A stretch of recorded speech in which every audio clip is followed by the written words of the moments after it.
fascismo. Palavra que vem do italiano fascio, que significa feixe. Na Roma antiga, era como se denominava um machado revestido por várias varetas de madeira. Geralmente era carregado pelos guarda-costas dos magistrados que detinham o poder.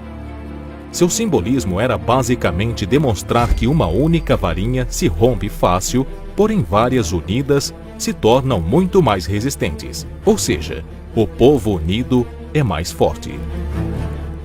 Atualmente observamos grandes manifestações pelas ruas, organizadas por apoiadores da esquerda que se dizem indignados com o fascismo.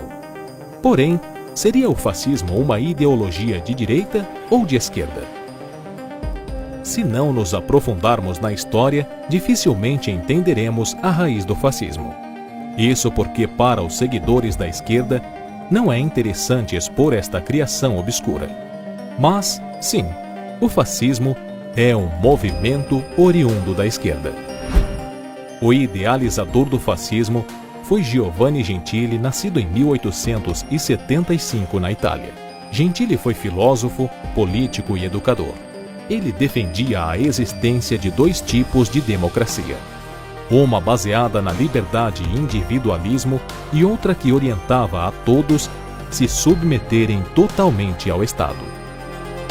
Mas de onde vinham as teorias de Giovanni Gentili? De seu mentor filósofo Karl Marx, filósofo, historiador, economista, jornalista e revolucionário socialista, nascido em 1818 na Alemanha.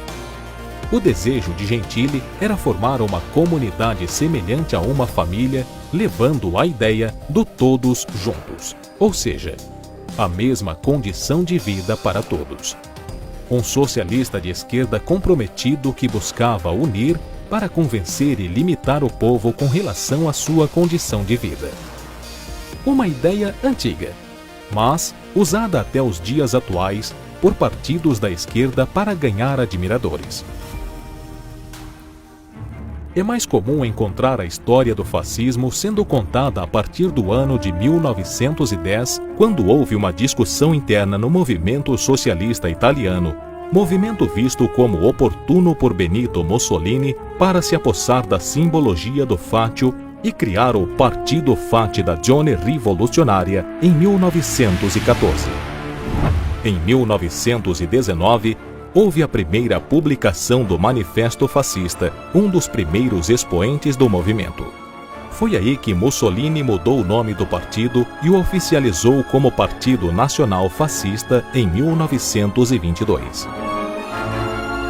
Com isto, o poder legislativo perdeu forças, os meios de comunicação passaram a ser dominados pelo fascismo e qualquer outro partido foi proibido de existir. A frase "tudo está no Estado e nada humano ou espiritual existe e tem valor fora do Estado" é atribuída a uma citação de Mussolini. Porém, não passa de uma total inspiração esquerdista do que era dito por Giovanni Gentili anos antes.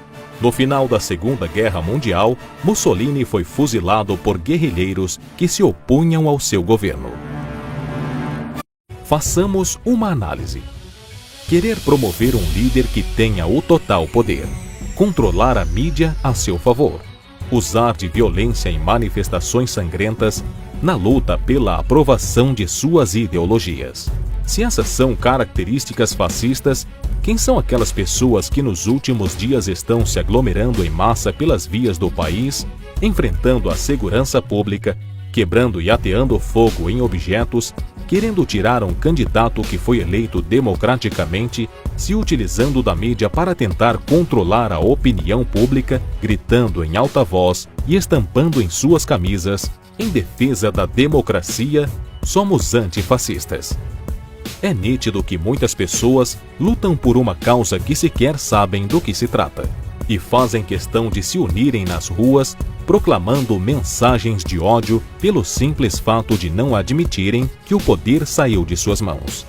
É notório que a esquerda tem conseguido cegar o intelecto de seus eleitores, os convencendo de que precisam buscar pela justiça da igualdade, agindo de maneira injusta pelas ruas. proclamam que são antifascistas, mas agem como tal. Porém, não passam de representantes do próprio movimento, que dizem odiar. Se dizem brigar pela democracia, mas não aceitam a vitória democrática da direita. Analisando tudo isso, fica a pergunta: qual lado tem agido como a raiz do movimento?